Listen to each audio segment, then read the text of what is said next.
I'm telling you this, when I'm talking to people and they're saying, where am I going to do business? They're considering that. And I guess if you think you're going to drive, as you just said, you know what, I want opportunity. I want a good paying job. And I want that from our people as well. I want opportunity for my kids and your kids and our grandkids. And if you think you're going to bring more opportunity into a global marketplace that is nothing like we've seen in our history, this is something new.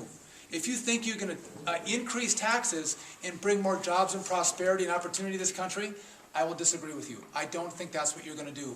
I think you're going to say, yes, I can try to take more money from people who are doing this thing, but in the end, are they going to reinvest? Are they going to re-innovate?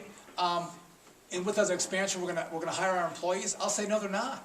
There's a direct correlation with that. The tax cuts were not reinvested in business. They went into savings, they went into consumption.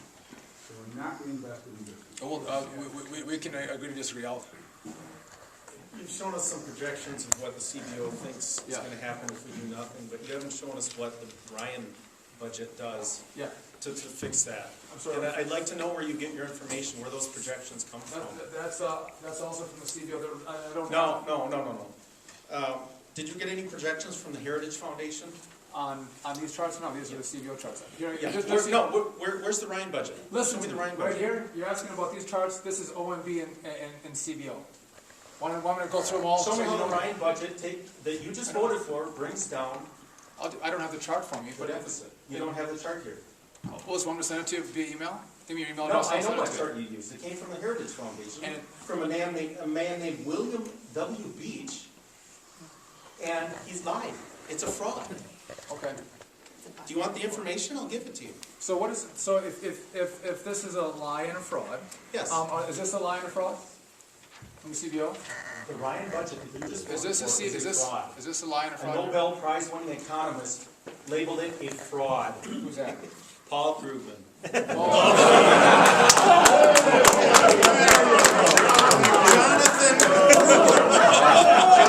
Who's your economist? Give me the name of the economist you're using for your projections. Give me the names, please. Paul Krugman told us that if we spend nearly $1 trillion in a stimulus bill, we won't see unemployment go above 8%. That's it a won't lie. create 4 million. It was a lie. You're right. No, you're It lying. didn't work. He did not work. You're He lying. advocated for stimulus spending, You're lying. and it didn't work.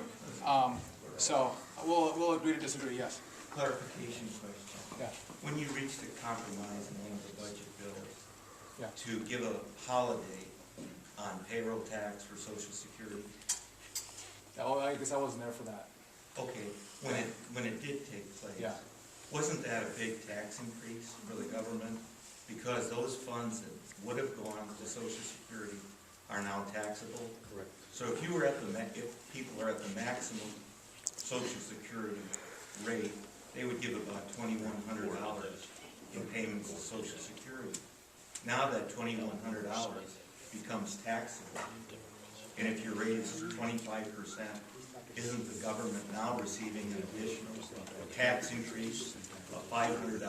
I hadn't thought about that. That's an interesting look at it. Yeah. And I wondered if that money couldn't be dedicated to go into the Social Security or Medicare fund, or to help reduce the national deficit. That's an interesting point. I haven't thought about that. But can I, on that Social Security point, can I just make one other comment on it? If you look at Social Security, does anybody have any concern with the fact that Social Security has been robbed over the course of generations? Your fund is empty? 1968. It's been robbed, right? And just so you know, I was riding my bike when it was robbed. No, that's when So it I was... robbed. I can tell you when it was robbed. Right. 1968. Rob, what do you buy? Well, I'm not saying Rob. The money was taken, so we put money into a trust fund, and then we took it out and gave IOUs, is what we've done. We spent the money That's on when it. they shipped it to the wheat to Russia. And they paid for it with Social Security money, they paid for the wheat, and they paid for the shipment over to Russia. And then several years later, they told Russia, don't worry about it, you'll have to pay it back. And then they took Social Security money and put it in a general fund, and that's where it went. I wasn't there, then I'm not sure that could be the truth. I wasn't Well, there, I sorry. know, I listened to that whole thing, and when it happened, I said, you gotta be a bunch of idiots. Because that Social Security fund would have been so high right now, because if they'd left it alone, you could have never spent it all. That's correct. Well, That's actually, no, here, the actual fund, if you had it fully replenished, would go broke in 2037. Yeah, but if they hadn't taken the money out of it to send this wheat and everything over to Russia, when they did, and told Russia not to pay it back, that money would have still been in there, still been drawing interest, and you would have never paid it back, you'd have never drawn it out. It would have never went empty. It would, listen, But it was a trust fund back then, now it's not. well, listen, Yeah, okay? but they took the money and didn't move it. The trust fund, though it's full of IOUs, still is calculated, and right now we've entered the first time where less money comes in than goes out. We're in the red for the first time of, dollars not coming in and more going out, and with that, in 2037, the projection is that fund would be empty. But let me just throw this at you, and again, you all may not agree with this, and I'm okay standing up here and engaging in the conversation. But if you look at PPACA, we're taking $500 billion out of Medicare to fund the program. We're again, yes, We're talking about fraud and abuse in Medicare. You see these things happen all over the country. They're talking about money into Medicare fraud enforcement. 60 Minutes did a huge story, billions of dollars annually in fraud in Medicare. let me tell you what. When you have your town hall, you can stand up and give your presentation. I'll call on you and we can respond, but if you just, I guess I've afforded everyone here a level of respect. You can ask me whatever questions. They're not always easy. I'm doing the best job I can to answer your questions. But I guess I'd ask that as I'm trying to give an answer, that you wouldn't interrupt me. I'm not interrupting you either. Obviously we disagree. But people came to Hadley. I'm going to try to explain where I'm coming from. And I guess I'd ask a level of respect where you let me answer the question. Yeah. Well, I have several statements, if I can make them very brief.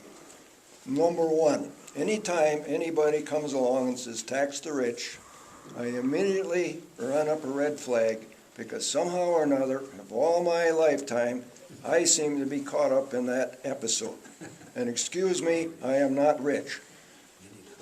The very wealthy have their tax attorneys, tax accountants, and everybody else to create these loopholes, so lots of luck trying to change that program, because you're going to have a lot of pressure in Congress. That's it, bring it on. So the other episode is, today is April 19th. We talk about America. What's the significance of this day? 236 years ago was the shot heard around the world. Now, if you look at any calendar, and there's nothing that says that. And that was the start of the Revolutionary War that formed this country, and we do not honor it in any respect. And this old Marine takes a highly offense to that. The other episode is a little thing about the present economy. Here's a paper out today from the Register that Washburn County is foreclosing on 10 properties for back taxes. And I find that disingenuous, but that's the state of the economy we have up here. And now you have a little senior moment here, but anyway. We all have them. But anyway, that goes back to China. I was in China with the Marines many, many years ago, and that country had been fighting a war for 10 years. It was poverty-struck. Now, why is China, what did China do that we have failed to do, that those people are now buying our debt, and we're sitting here wondering where it happened? There's something that happened in this country, and I think it's what I call the gimme attitude. Right. And we need to go back what founded this country, and with the idea that people are productive and they don't depend on the government, just like me. I don't depend on the government for very little, and I wish they could quit spending money that I don't have and quit asking me for more. Thank you very much.